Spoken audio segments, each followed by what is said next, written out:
I like the Easy Step system. I work in manufacturing and fabrication, and this is definitely built well forever. A good powder coating on it.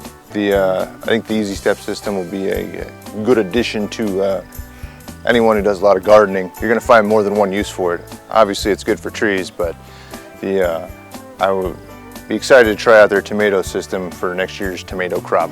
Rings are good. I think they have a large radius. You know, on young trees, anything sharp is going to damage that exterior bark, which is the fluid system for a tree. So that's the thing you want to damage the least on a young tree is the bark. So I think the wide radius there keeps it from digging in and cutting and causing a flaw or an issue in the tree later on down the road.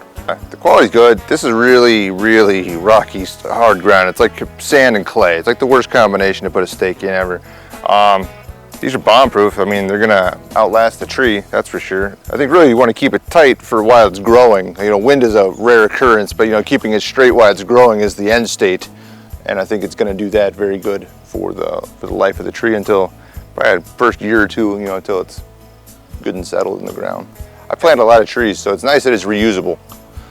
That's good. As this tree takes off, I plant a lot of trees around here, so I can move it around, which will be nice.